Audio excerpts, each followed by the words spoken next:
Kellemes, hogy találkoztunk így. Mindig jól esik magyarul beszélni, és magyarokkal együtt elmesélni a dolgokat. 56 nap szabadságharc után én a piaristákhoz jártam gimnáziumba, Mikszáth Kálmán téren Budapesten. Harmadikos voltam a gimnáziumban, nagyszerű gimnázium volt a piarista gimnázium. És idősebb szüleim voltak, édesapám, édesanyám, édesapám 1892-ben született. Ő még az első világháborúban, mint katona is volt Szarajevó mellett az árokba. Úgyhogy idős volt, édesanyám 10-es születésű volt, sokkal fiatalabb volt. És sokan elmentek az osztályból, akkor ismeritek a helyzetet. Én valahogy húzózkodtam tőle, mert ugye két öreg ember ugye, otthon meg ez az amaz, úgyhogy várakoztam. De januárban mégis elhatároztam magam, hogy elmegyek. És volt egy ismerettségünk, le délfelé, édesanyámnak egy keresztlánya. Elkértem a címet, és még akkor édesanyám nem is tudta, hogy én el akarok menni, de biztos érezte magából. És reggel bepakoltam a táskámat, mint a gimibe mennék, de volt benne szendvics. És a déli pályaudvar mellett pont ott laktunk a Győri úton. És hát lementem oda. Ugye, mint fiatal gyerek, testisen öltözve, úgyhogy vettem egy jegyet egyszerűen. Megvolt az irány, Szexárd, oda kell menni. És felülök a vonatra, és ott áll 3 vagy 4 orosz katona. Pont a feljáratnál. Na mondom, ez hiányzott. Hát akkor aránylag tudtam beszélgetni oroszul, és eladtam a lelkemet, és mondtam, hogy ruszki, harasó, harasó. És csak úgy néztek rám, hogy mi a baj, hát csak abban az időben lőttek rájuk. És fölmentünk, és odaültetett engem közéjük. És megkínáltak szalonnával, és vodkával, orosz előtt. Ez egy csoda volt, hogy ez így sikerült. Valahogy meg volt írva, hogy így mondja. Ilyen Szexárdnál leszállok, nekem volt 2 címem. Elmentem az elsőhöz, bekopogtattam, nem volt válasz. Elmentem a másikhoz, bekopogtattam, és mondtam, ki vagyok, hát nagyon jól ismertek. Azt mondja, voltál másiknál is? Igen. Otthon voltak? Nem mondom. Akkor jó, azt mondja, hogy besúgók lettek. Ez volt a szerencse 2. Este elmentünk, egy vendéglőbe vacsoráztunk, elbeszélgettünk minden, és utána menni tovább. Hát az irány Mohács volt, ugye? És tél volt, hó, térdig elkezdtem menni. És országúton megyek, és látom a kaszárnya ott, volt egy nagy kaszárnya, messze-messze. Na mondom, hogy fogok ott elmenni. Most jön a harmadik csoda. Hallom egyszer csak, hogy a hóban nyikorog egy kicsit valami, és visszamegyek. Jön egy idősebb úr, 2 lóval, szekérrel, és megáll. Azt mondja, hova mész, kölyök? Hát mondom, megyek, megadták a nevét neki, ez egy erdész ember volt, aki ott lent élt. Azt mondja, újfülű, de azt mondja, hogy nem mész át a katonákkal különbe. Ez fantasztikus. Fölültetett és megyünk. Hát a katonák megállítottak természetesen, ki ez a gyerek?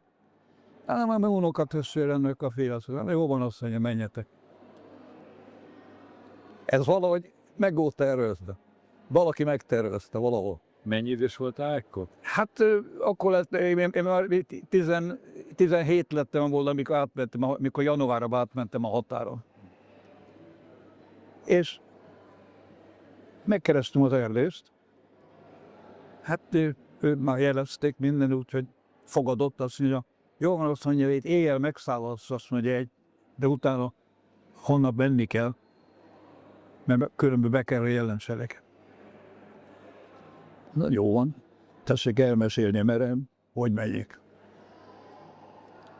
Másnap reggel reggeliztünk, és nekiálltam a hóba. Nagyon jó leírt, tehát ott ért pontosan, és megtaláltam minden.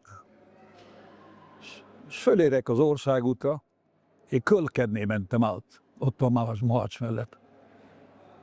És az országút volt, de a másik oldalon már láttam, ott volt egy torony. És hó volt, és megint hallom, hogy valami jön. Hát befeküdtem az árokba, nem a lovaskocsi volt, hanem egy katona, egy sorkatona. Mindjárt látott. Azt mondja, hova mész, te gyerek? Hát mondom, hazudni nem kell itt, mondom.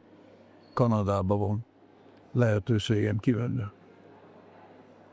Azt mondja, Erig azt mondja, ott mész át, senki földől, de ha elkapnak, azt mondja, és elmondod, hogy én találkoztam veled, akkor én foglak lelőni. Ez így volt szólószóra. És utána megindultam, odaérek el a lelátóhoz, és ott súlyítottam, nem tudom én, nagyon sokáig, de aztán nem hallottam semmi hangot. Hát most meg, ahhoz. És elindultam, és megyek, mondom, mikor lőnek. És akkor megfordultam, nem volt senki. És akkor csináltam egy így. És mentem. És eszék, ugye, oda kerültem be, rendőrségre. Ők már tudtak, miről van szó. Abban az időben úgy volt, hogy januárban már Ausztria fel nem lehetett kimenni, mert akkor már lezárták. Még délre hallottam, hogy lehet. Jó, eltettek szépen, kaptam kaját, minden, és másnap elvittek egy ilyen gyűjtőtáborba. Valami sírkekeltető volt, de nem tudom hányan voltunk ottan, voltunk legalább 100-150-en. Ágyak összetolva, vagy ottan feküdtünk, hát körülmények azok volt, hogy voltak. Minden esetre ott voltunk egy darabig, és egy-két nap múlva a Vöröskereszt akkor megjelent. Mi tudták, hogy sok kiskorú volt. Akkor a határ 21 éves volt, nem mint most, de és összeszedtek minket, voltunk vagy 100-an, fiatal gyerekek, lányok, és elvittek Bela-Szörkvára. Ez a Bela-Szörkvár szerből azt jelenti, hogy fehér templom. Egy kis falu, a román határ végén, egy régi kaszárnya. Oda tettek meg minket. Nem mondom, eddig jó. És ott megkaptunk mindent. Kaját, mindent. És rendeztek egy tábort, nagyon érdekes volt, a főnöke volt egy régi udvás, de horvát volt. Régon. Nagyon rendes ember volt. Tudott angolul, németül, magyarul. És ő vezette a tábort. És akkor megrendezték egy kis miniatűr világot ebbe a táborba. Volt egy rész, ami azzal foglalkozott, hogy színházi dolgokat, meg ilyesmiket, meg sport, meg minden. Kaja volt, amennyit akartunk. Az egyetlen volt az, hogy nem szabad kimenni. Tehát volt egy őr, egy szerb őr, és egy idő után beszéltünk a Konrád Jegonnal, ezzel a vezérrel, hogy ha mi elvállaljuk azt, hogy mi rendezünk egy magyar rendőrséget itt, vigyázzunk a rendre, akkor eltűnhet ez az ember. És elment. És mi voltunk azok, akik ellenőriztük, hogy kinek szabad kimenni, kinek nem. Hát persze, ugye mi kiengedtük őket, különösen akik a konyhában voltak, ott dolgoztak, mindig jöttek jó kajával. Szóval mondavatlan nagyon jó dolgunk volt. Nagyon jó dolguk volt. És eltettek hát egy 8-9 hónap ilyesmi, és én nekem volt egy édesapám ügyész volt Magyarországon, és volt egy jó barátja, aki Telekes Lajos, egy ügyvéd. És az Torontóba élt, már nagyon régen kiment.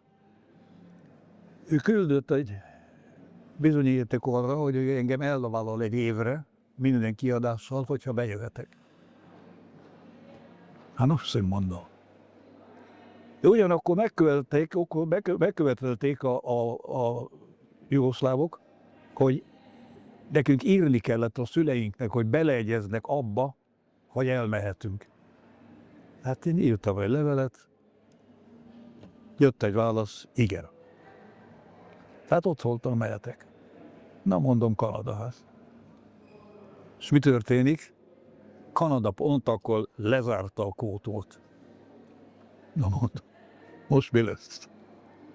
Mehetek, de hová? Következő náció, aki megjelent, azok a svédek voltak. És elvisz, nekem lányom voltunk, 78-on talán többen. Azt mondja, Konrád Edeg, azt mondja, tedd föl magad oda, menj Svédországba, legalább így kijutsz a szűjén. Nagyon rendes ember. Fölírtam magam 2 napra rá, a román határtól föl Malmöig. 3 napos vonatutazás. Így kerültem Svédországba. És hogyan kerültek kapcsolatba a karatéval? Hát a következő az volt, hogy abban az időben ugye hát karate nem volt tulajdonképpen, judo volt. Göteborgba kerültem egy idő után, ott gimnáziumba jártam a nyelv miatt, és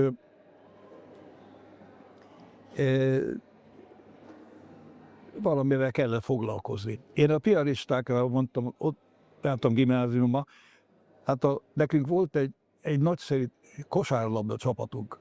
Mi nyertünk minden versenyt a gimnáziumok között Magyarországon. Én csak a tartalék voltam, de már benne voltam ebben.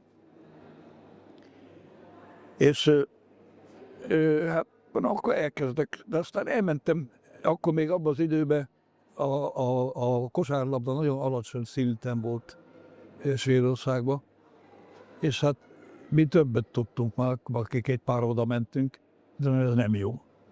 És akkor felfedeztem egy kis hirdetés egy újságba, egy judo klub, Göteborg külvárosában. Hiego, úgy hívták a klubot. Oda megpróbálom. Elmentem oda, bevettek mindjárt, és ott edzettem. Judoztam 2-3 évig. Elértem a barna övet akkor úgy volt beiktatva. De problémám lett abban az időben vesekővel. Örökség, mert édesapámnak is az volt a problémája. Most nagyon sok problémát okozott, hát egy judóban ugye hányszor vágnak a földhöz, hát valahogy egy időben nem tetszett. De csináltam mindenet. Fölöbből meg ez az, most szerettem a judót nagyon. De mondom, mi lesz ebből? És megjelent egy svéd. Egy a B-színész Amerikából. Nekünk volt egy homokzsákunk, és ő bemutatott rá a karátét. Hát nem tudott nagyon sokat, azt észrevettük utána, de erős volt minden, rúgásokat, minden. Hát mondom, jó volna megpróbálni. És akkor az volt, hogy én nekem, ez a jó barátom, aki elhunyt, ez utazási vezető lett Jugoszláviába. Ő ott megtanult nagyon jól, mikor ott volt, mert ő battenpólós volt, úgyhogy kiárt mindenhova. Azt mondja, Attila, azt mondja, van egy ajánlatom, azt mondja, egy svéd utazási iroda itt Göteborgban. Kerestek egy főnököt Londonba. Hát mondom, arra jó mondom. Kicsit tudok angolul, de Londonban életemben nem voltam. Utána azt mondja, menj oda.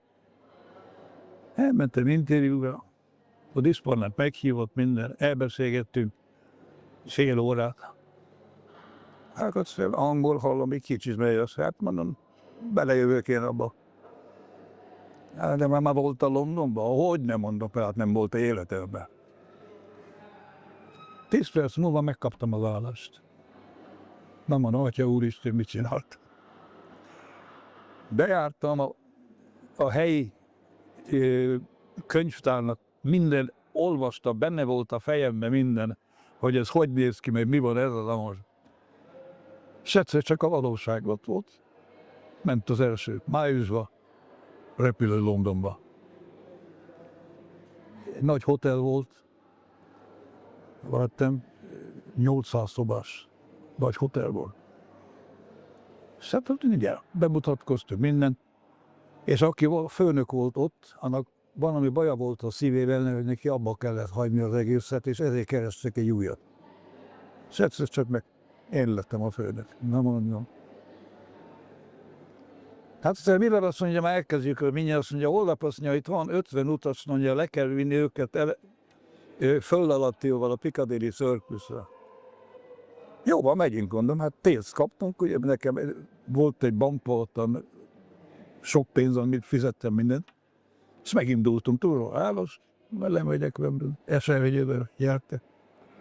Láttam Piccadilly-lán, fölültünk. És mentünk, és csak láttam, hogy Piccadilly Circus, nem mondom, itt vagyunk. Életemben voltam. Ez Isten bizony így volt. És fölmegyünk közül a 60-70 utasra. Na, az életem legnagyobb csalódása az Eros, a Piccadilly Circus. Az ember azt látta filmen, meg olvashatod, az nagy. De egy kis hely. Egész kicsi. De mondom, itt vagyunk, itt vagyunk. És utána minden meg volt rendezve, ahol lehet, tudtam őket vinni vacsora, ebédre. Ott is vártok minket. Én fizettem, és mentünk. Így kezdődött. És hát, mivel olyan Londonba kerültem, én előtte voltam Hollandiában, a John Bloomingnál. A John Blooming nem volt ott. Ott volt a Kallenbach, meg a Kurosaki, a Kenji Kurosaki, nagyon ismert név. Egyik legkeményebb fájt, ami valaha volt. Most mondjam, hogy a kamu nem kamu. A BBC jött és csinált egy reportást róla, a Dodge-ról. 2 téglád, de rendes téglád, így föl, s fejjel.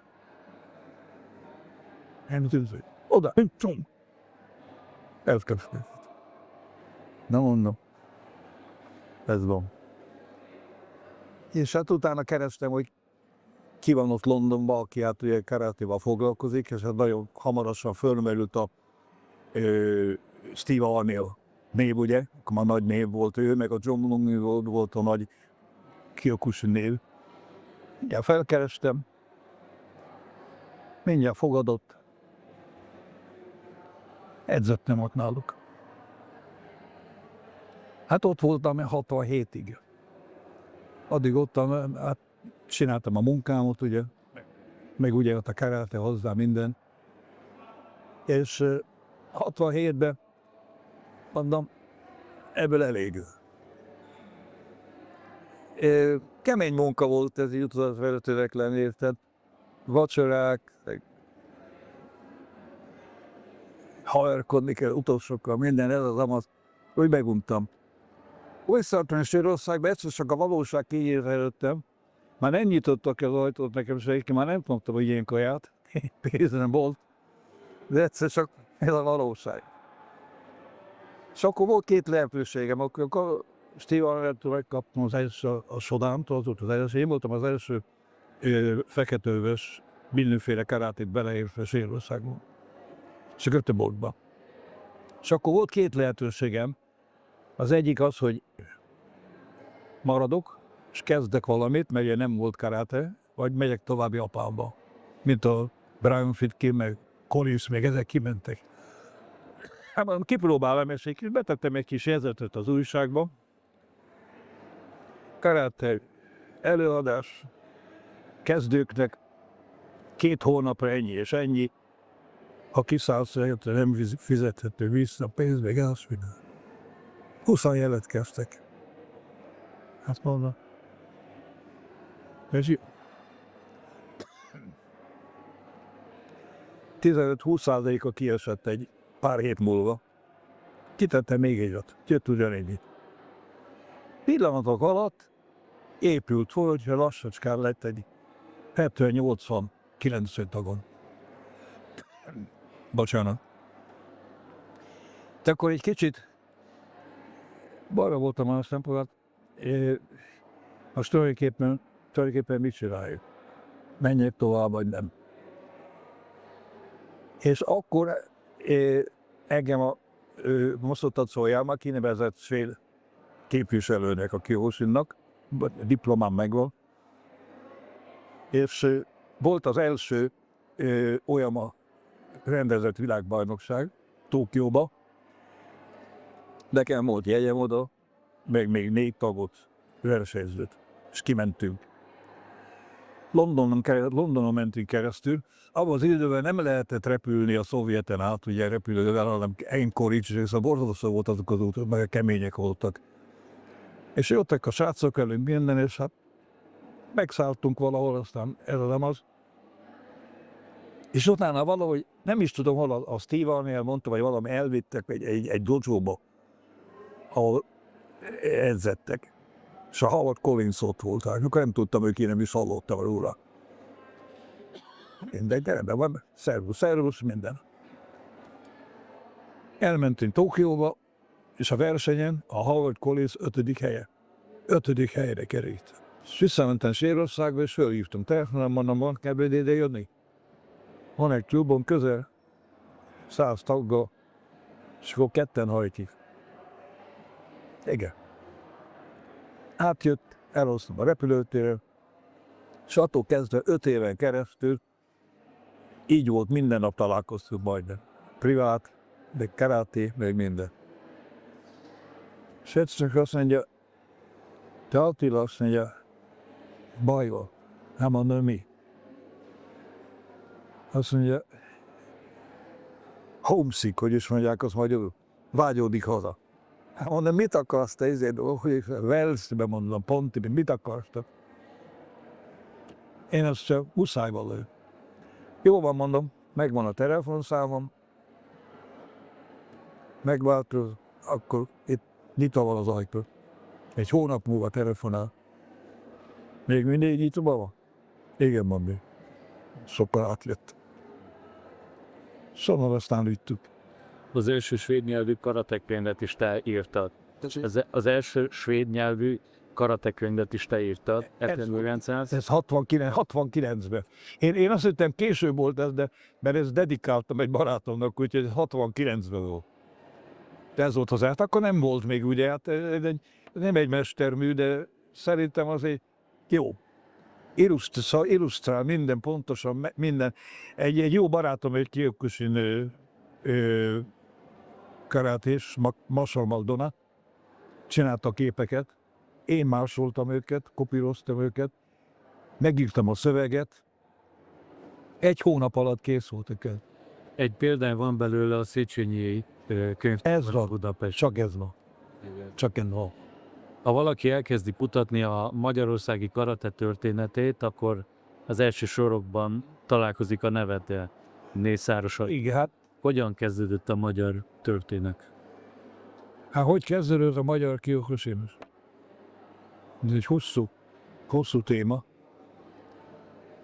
Mondjuk úgy kezdődött, hogy volt egy édesanyáméknak, volt egy jó barátjuk, a Galla Ferenc, az a judo szakosztálynak volt a vezetője a TF-en, még akkor TF-nek hívták, és hát ott volt mellettük a Győri úton, ahogy laktunk. Hát abban az időben, még akárhova mentem, a gé mindig velem volt, mert hátha. Hát mindjárt megszervezték, hogy menjünk föl. Másnap elmentünk oda, 10 perc a séta onnan, és a Galla Feri fogadott. És fölmentünk, te voltál ottan, abban a teremben ottan tőle. És hát csináljak valamit. Csináltak filmet róla, aztán később láttam. Bemutattam nekik ezt, azt, amadat. Hát, ez nem... Jó, azt mondja, Adami Pista Makkóta. Azt mondja, holnap jön egy másik Szolnokról, katonatiszt. Te Isten hozta. Másnap edzés közben megjelent Kálmán, körülnéz. Szót nem szól, de ül magának. Megvan az edzés, bemutatkoztuk minden. Hát ez valószínű. Tetszett, mondja Kálmán. Azt mondja a Feri, bemegyünk az irodámba és iszunk egy kávét. Jó magyar szokás, kioszták a kávét, és egy konyakot mellé. Ez csodálatos, hogy ültem volt, ez elképzelhetetlen valami Svédországban. Megittük a kávét, a konyakot, és utána megindult az egész. Hát én mindjárt felfedeztem, hogy a Kálmán az volt, aki tényleg szívből lelkű, ő elhatározta magát, te ismeritek, nagyon jó.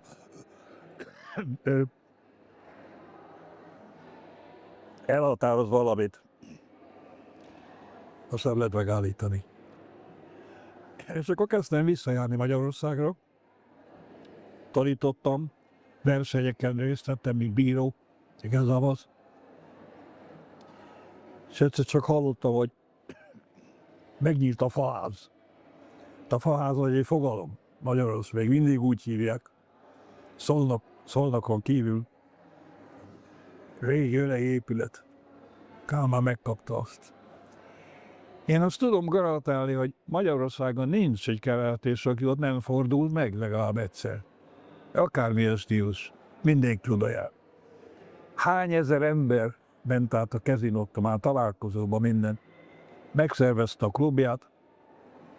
És nem csak az, a Kálmán nem csak Magyarországon, hanem lejárt Romániába, horvátokkal, Szerbiában, mindenhol terjesztette. Így kezdődött, és folyamatosan így ment. És aztán jött egy váltás nálad. Tessék? Jött aztán egy váltás nálad, abba hagytad a karate.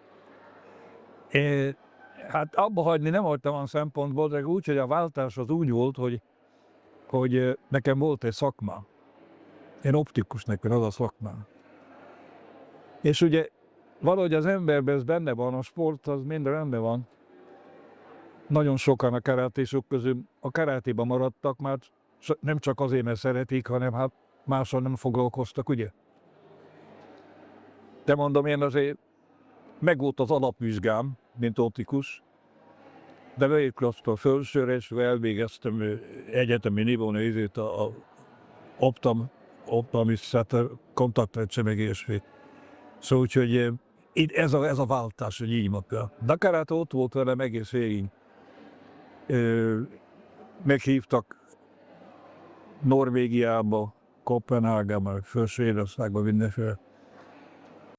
Nekem a szíve, amilyen szoktam mondani, hát sokszor odahívtam Svédországba, mint vezetőt edzőtáborba. És azt mondja, te hibád, hogy minden angol ide kerül. Hát ugye, hát először azt meghívtam egy edzőtársamat, a Joe Claronino, úgy hívták. Átjött az is, dolgozott velem. Az is honvágy lett, az is visszavett. És akkor jött elő ez, hogy hát ugye a halálkolésszal összeástam. Milyen kapcsolatban voltál az alapítóval, Olyamával? Hát kapcsolatnak annyira lehet csak nevezni, hogy nagyon sokszor ide találkoztam, mert első volt, mikor a Kálmán szervezte a kupát Szolnokon, a Pelikánba, a hotelba, az volt az első alkalom, amikor találkoztam vele.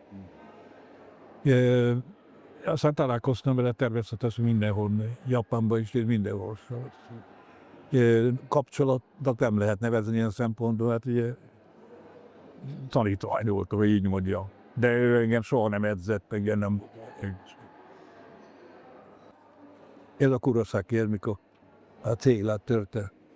Mikor kiadtam a könyvet, akkor küldte ezt egyből.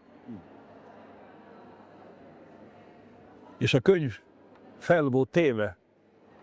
Te volt a Hombuba a régióban? Ott a lépcsőre, hogy megy fel az ember, ott ki volt a fal alatt. Olyan márnak nagyon tetszett, hogy csináltam. És az olyan már nem csak hogy karátés volt, kemény ember volt, egy üzletember is volt. Nagy mértékben. Nekem írt egy levelet. Azt mondja, ha egy dános voltam, és azt mondja, küldesz nekem egy fülnet, az összes kárát, amit tudsz, akkor megkapod a harmadik dánt. És válaszoltam, neki írtam egy levelet. Nagyon szépen köszönöm az ajánlatot, de nem így akarom.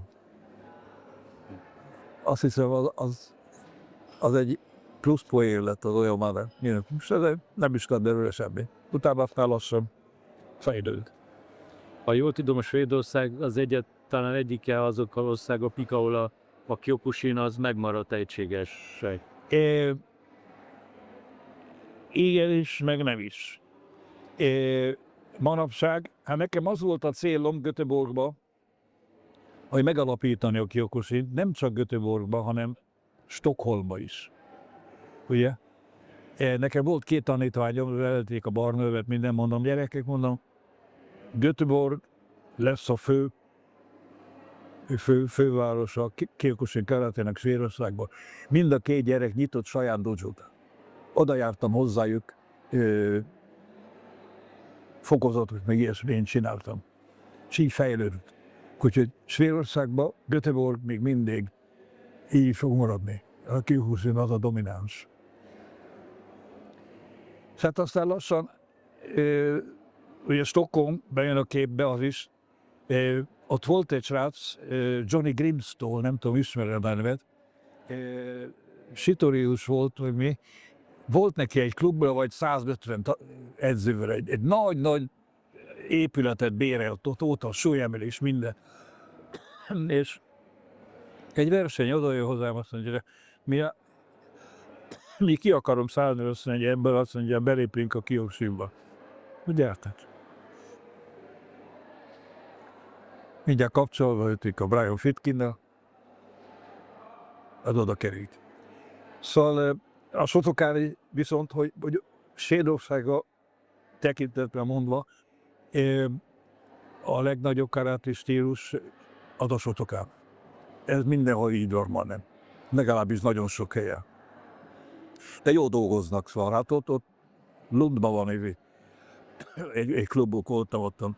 Szóval nagyon jó, én nagyon jó viszonyban voltam, meg engem soha nem érdekelt az, hogy milyen stílus, csak csinálja rendesen, és rendes ember. Nekem az tök mindegy. Az egyik legismertebb svéd filmszínész, a Dolph Lundgren, is a te könyvedből kezdett el tanulni karatét. És oda? A Dolph Lundgren? Lundgren, a Dolph. Hát a Dolph az érdekes volt olyan szempontból. Volt egy jubileumi este, nagy gála volt, voltunk 100-an felül, és egy asztalnál ültem a Brian Fitkin, meg a Dolph-al, meg hát ezekkel Söderqvist. És a Dolph fölment, és tartott egy beszédet, azzal kezdte azt mondani, én tulajdonképpen azért lettem Kyokushin karátés, mert elolvastam a könyv. És azt mondja, mindjárt kereste, hogy ki van. És a Stockholmban akkor ott volt a Brian Fitkin. És így jövő lett. De hát jó közbe került. Azok 2 nagyon nagy munkát végez. És még hát a Howard is, meg a Fitkin is még mindig nemzetközi színvonalat tartják. A Howard kiszállt ebből a nemzetközi bizottságból, ahol a stílus vezetik, de ő benne van, a Brian Fitkin benne van a fokozatban, még mindig. Ez tulajdonképpen azért jött részre, mert mikor olyan elhunyt, ugye, ő nem nevezett ki egy császárt maga után. Tehát nem volt egy olyan ember, aki egyből rá tudtak mutatni, hogy ő vezeti. És hát voltak ott nagy nevek, és mindegyik meg akarta fogni. És akkor volt Tokióban volt az is, egy verseny, és utána volt egy gyűlés. Minden képviselő, minden ország képviselője, Kiokusin képviselő ott volt. Hát voltunk olyan 150-250, rengeteg ember. És akkor még az volt a szokás, hogy a prezident azt a közgyűlés választja. De még akkor az volt, hogy megválasztjuk a vice presidentet is. Hát a Midori-t Nishiyama akkor elfogadták egyből, hogy van-e még egy név. Még máig se tudom, valaki beköpte az én nevemet. Kérem, álljon fel. Elfogadjuk? Igen. Így lettem a Világszövetségnek, WTO-nak a vice presidentje 14 évig. Úgyhogy 14 éven keresztül tulajdonképpen ők meg hát ugye Kálmán meg Magvasna támogattak, és mindig megválasztottak újra. De 14 év után nem is csoda, ugye? Úgyhogy kettőnket leváltottak, felköszöntöttek mindenre, ezzel a kapcsolat megvan. Ez volt az életem sztoria. Ennyi évtized karate után, így visszatekintve az életedre, mit adott neked a karate? Ezt sokszor kérdezik erre, tulajdonképpen erre nagyon nehéz válaszolni erre. Nagyon sokszor van egy sablonos válasz erre. Akik azt mondják, hogy ez az életem, meg ez az amaz. Én nem tudok, tulajdonképpen őszinte legyek, nem tudok egy elfogadható valamit mondani, hogy mit jelent. Nagyon sokat jelentett olyan szempontból, hogy az ember megtanulta, hogy nem te vagy a legjobb, mindig van jobb. Én katona nem voltam, de megtanult az ember a fegyelmet, minden. Szóval én csak így tudom mondani, én nem tudok rámutatni valami, hogy ez ilyen, ez pont ez. Nem. Zárásképpen, Tessék? zárásképpen a mai fiataloknak milyen tanácsot tudnál adni? Ha visszakintettek, sok másra, ami személyes, amit nem foglalok ebbe bele. Sokan mondták, nem vagyok új vele. Soha ne add fel.